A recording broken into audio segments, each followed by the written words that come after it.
പ്രിയ മാതാപിതാക്കളെ, പ്രത്യേകിച്ച് സ്കൂളിൽ പഠിക്കുന്ന കുഞ്ഞുങ്ങളുടെ അല്ലെങ്കിൽ ഡിഗ്രിക്ക് പഠിക്കുന്ന അല്ലെങ്കിൽ പരീക്ഷയ്ക്കായി ഒരുങ്ങിക്കൊണ്ടിരിക്കുന്ന നീറ്റ് എക്സാമിനായിട്ടോ അല്ലെങ്കിൽ ഏതെങ്കിലും മത്സര പരീക്ഷകൾക്കായി ഒരുങ്ങിക്കൊണ്ടിരിക്കുന്ന കുട്ടികളുടെ മാതാപിതാക്കളെ, പരീക്ഷയ്ക്കായി ഒരുങ്ങിക്കൊണ്ടിരിക്കുന്ന കുഞ്ഞുങ്ങൾക്ക് യഥാർത്ഥത്തിൽ എന്താണ് വേണ്ടത്?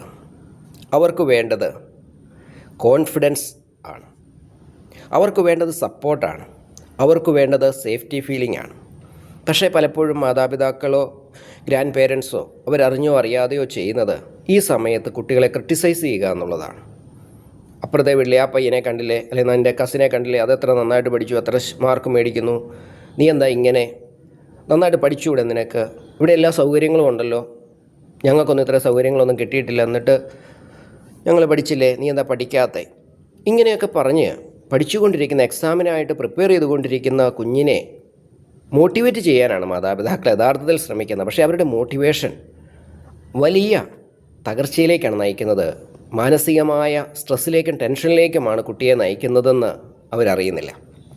പ്രധാനമായിട്ടും ഇങ്ങനെയുള്ള വാക്കുകൾ പേരൻസിൻ്റെ ഭാഗത്തു നിന്ന് വരുമ്പോഴത്തേനും, ഈ കമ്പാരിസൻ്റെ വാക്ക് കേൾക്കുമ്പോഴത്തേനും കുഞ്ഞത് മനസ്സിലേക്ക് എടുക്കും.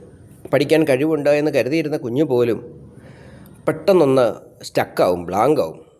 കാരണം ബ്രെയിനിൽ ഈ നെഗറ്റീവ് ക്രിറ്റിസിസം കേൾക്കുമ്പോൾ പഠനവുമായി ബന്ധപ്പെട്ട ബ്രെയിനിൻ്റെ ഭാഗം അടഞ്ഞു പോകും, ഇമോഷൻ്റെ ഭാഗം തുറന്നു വരും.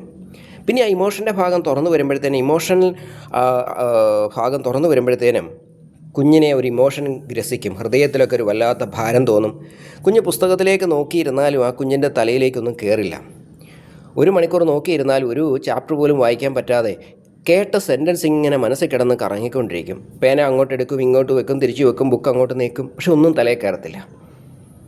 ഞാൻ മോശമായി പോയല്ലോ, എനിക്ക് അത്രയ്ക്കങ്ങ് പറ്റുന്നില്ലല്ലോ എന്നുള്ള ചിന്ത ആ കുഞ്ഞിനെ ബാധിക്കും. ഇങ്ങനെ വരുമ്പോൾ കുട്ടിയുടെ പെർഫോമൻസ് മോശമാകും.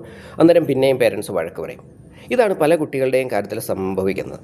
പ്രിയ പേരൻസ്, നിങ്ങൾ തിരിച്ചറിയുക, പരീക്ഷാ സമയങ്ങളിൽ കുട്ടിക്ക് വേണ്ടത് കംഫർട്ടാണ്, കുട്ടിക്ക് വേണ്ടത് ബലപ്പെടുത്തലാണ്. ഇനി നിങ്ങൾ ഇങ്ങനെയുള്ള കമ്പാരിസന് വിധേയമായിട്ടുണ്ടെങ്കിൽ അന്ന് നിങ്ങൾ അനുഭവിച്ച ഫീലിംഗ് എന്താണെന്നൊന്ന് റീപ്ലൈ ചെയ്ത് നോക്കിക്കേ. അപ്പോൾ നിങ്ങൾക്ക് മനസ്സിലാവും നിങ്ങൾ നിങ്ങളുടെ കുഞ്ഞിനോട് ചെയ്യുന്നത് ശരിയാണോ എന്ന്. ഇനി ഇങ്ങനൊരു കാര്യം സംഭവിച്ചു കഴിയുമ്പോൾ കുഞ്ഞുങ്ങൾ എന്താണ് ചെയ്യേണ്ടത്? എങ്ങനെ ഇതിൽ നിന്ന് മറികടക്കാൻ പറ്റുന്ന ഒന്നാമത്തെ കാര്യം, ആദ്യമേ തന്നെ സ്വസ്ഥമായിട്ടൊന്ന് ഇരിക്കുക, കേട്ട കാര്യം ഒന്ന് മനസ്സിലോർക്കുക, എന്നിട്ട് പറയുന്നത് അവരുടെ ഒപ്പീനിയനാണ്, ഇതെന്നെ സംബന്ധിച്ചുള്ള റിയാലിറ്റി അല്ല, that's their opinion, not my reality എന്ന് ആവർത്തിച്ച് മനസ്സിനോട് പറയുക. ഈ ഒപ്പീനിയൻ അവർ മാറ്റണമെങ്കിൽ ഞാൻ നല്ല മാർക്ക് വാങ്ങിച്ചേ പറ്റൂ. So I have to be focused in the exam എന്നുള്ള ചിന്ത മനസ്സിലേക്ക് ആവർത്തിച്ച് കൊണ്ടുവരിക. ശക്തിയിൽ അതൊരു 5-6 തവണ പറയുക. എന്നാലും പ്രശ്നം പരിഹരിക്കപ്പെടുകയില്ല. സ്വസ്ഥമായി എഴുന്നേറ്റിരുന്ന് ഒരല്പം മുഖമൊക്കെ ഒന്ന് കഴുകിയിട്ട് 4-7-8 എന്നൊരു ബ്രീത്തിങ് ചെയ്യുക. എന്ന് പറഞ്ഞാൽ ശ്വാസം ഉള്ളിലേക്ക് 4 എണ്ണുന്നത് വരെ എടുക്കുക, 7 എണ്ണുന്നത് വരെ ഉള്ളിൽ പിടിച്ചു നിർത്തുക, 8 എണ്ണുന്നത് വരെ മെല്ലെ സാവധാനം പുറത്തേക്ക് വിടുക. ഇങ്ങനെ ഒരു 4-5 തവണ എടുക്കുമ്പോഴേക്കും ബോഡി ഒന്ന് ഫിറ്റാവും. എന്നിട്ട് ചിന്നൽപ്പം ഉയർത്തിപ്പിടിച്ച്, മുഖം ഉയർത്തിപ്പിടിച്ച് ഒരല്പം നേരം ഇങ്ങനെ നിൽക്കുക. ബോഡിയുടെ ആ ഒരു പവർ മൊത്തം, ബോഡി നല്ല പവറാകുന്നതായിട്ടൊന്ന് സങ്കല്പിക്കുക. മൂന്നാമതായിട്ട് ചെയ്യേണ്ടത്,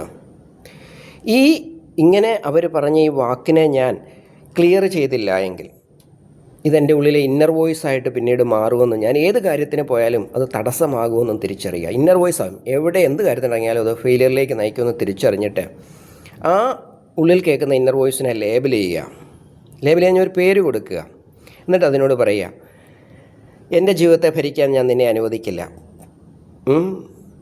എനിക്ക് ശത്രുവായിട്ട് നീ നിൽക്കരുത്, നീ എൻ്റെ ഫ്രണ്ടായിട്ട് വരണം. ഈ കേട്ട നിനക്ക് കഴിവില്ല എന്ന് കേട്ട ഈ വോയിസ് അത് എനിക്ക് കഴിവുണ്ട് എന്ന് തെളിയിച്ചു കൊടുക്കാനുള്ള എനർജിയായിട്ട് മാറണമെന്ന് ഉള്ളിൽ കേൾക്കുന്ന ആ വോയിസിനോട് പറയാം. നിങ്ങളുടെ ഇന്നർ വോയിസിനെ പവർഫുള്ളാക്കുക.